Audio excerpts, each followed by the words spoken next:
पारू में प्रशांत किशोर जी की लहर है, एक अंटार्कटिका में लहर है जो हिलोरे मार रही है, दूसरी प्रशांत जी की लहर पारू विधानसभा में मार रही है, हिलोरे मार रही है। और आप सभी पत्रकार बंधुओं को मैं पारू विधानसभा से आप सभी के चैनल्स को जितने भी आप लोगों के हैं और व्यूवर्स हैं उन सबों को जीत की अग्रिम बधाई दे देती हूँ, क्योंकि जो पारू में लहर है प्रशांत किशोर जी की, जन स्वराज की, बिहार बदलने की एक होड़ लगी है, उसका आज जीता जागता रूप आप देख रहे हैं कि कितने लोग आए हैं भारी मात्रा में हमारे नॉमिनेशन कराने, और नॉमिनेशन हम लोगों ने कर लिया है और खुशीपूर्वक अब जा रहे हैं अपने विधानसभा में प्रचार प्रसार करने। कितना उत्साह है अब नामांकन करने के बाद? मतलब निकली हूँ वहाँ से तो समझ नहीं आया कि हमारे साथ समर्थक लोग आए हैं या फिर मैं समर्थकों के साथ आई हूँ, क्या हुआ है कुछ हम लोग आंकड़ा नहीं भिड़ा पाए हैं। अब क्या मुद्दा लेकर के जाइएगा लोगों के बीच में? अब काफी कम समय बच गया है। पहले जो पलायनवाद का मुद्दा है और जन स्वराज ने जो 5 मैनिफेस्टो बनाए हैं, सबसे प्रथम उन लोग को सब लागू करने की बात है।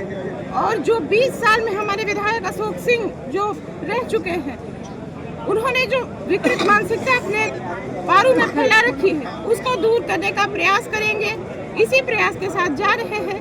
विकास तो होगा जो अब दिखेगा। उनका तो टिकट भी कट गया, अब निर्दलीय आ गए मैदान में। अब क्या टक्कर कहाँ रहेगी? जैसी करनी वैसी भरनी।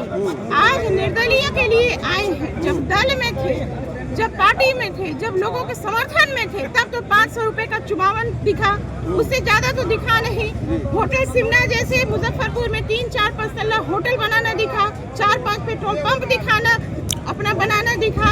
पारू की जनता के लिए क्या सिर्फ 500 का नोट पारू की जनता को जनता मालिक कहते हैं और भिखारी बना के रख दिया। 500 से आप बेटी की शादी का चुमावन कर रहे हैं।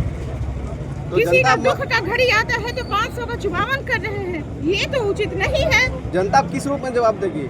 जनता अब वोट के रूप में जवाब देगी और शुरुआत उसकी हो चली है। जन स्वराज ने आगाज जो किया है वो दिख रहा है। क्या अपील करना चाहिएगा अब? मैं सभी लोगों से आग्रह करूंगी, हाथ जोड़कर मैं रंजना कुमारी पारू विधानसभा से सभी लोगों से आग्रह करूंगी। जनता मालिक है, मालिक का काम होता है सोच समझकर फैसला लेना। हम सब जनप्रतिनिधि हैं, टिकट मुझे मिला है, मैं लेकर आई हूँ। सिर्फ मैंने लाने का काम किया है, ये मेरी उपलब्धि नहीं, ये हमारी जनता जनार्दन की उपलब्धि है, हमारी मालिकों की उपलब्धि है, जिन्होंने मेरे कंधे को मजबूत किया और मुझे विधानसभा भेजने के लिए प्रशांत किशोर जी के सामने प्रस्तुत किया।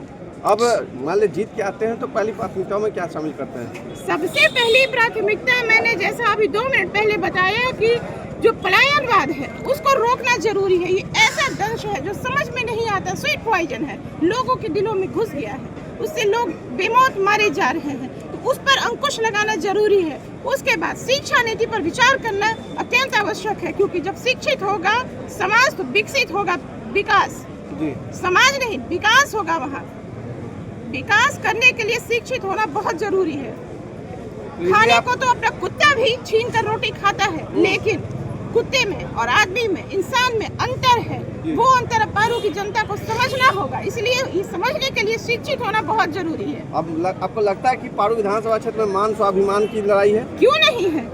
जैसे ही मैंने जन स्वराज से ऐलान किया कि मैं आ रही हूँ यहाँ पर चुनाव लड़ूंगी और विकास की बात करूंगी और कुछ किया भी, दिखाया भी, तो देखिए पूरी जनता हमारे साथ है। आज मैं जब नॉमिनेशन करने के निकली हूँ तो मैंने बताया ना कि मुझे पता नहीं चला कि ये लोग मेरी समर्थन में आए हैं या मैं इनके साथ आई हूँ, कुछ भी समझ में नहीं आ रहा था। तो वो विकास तो दिख रहा है ना, लोगों के मन में लालसा है, एक विश्वास है, एक ललक है बिहार बदलने की। शुरुआत तो पारू से होगा, ये आगाज दिखेगा 14 नवंबर को। ठीक है।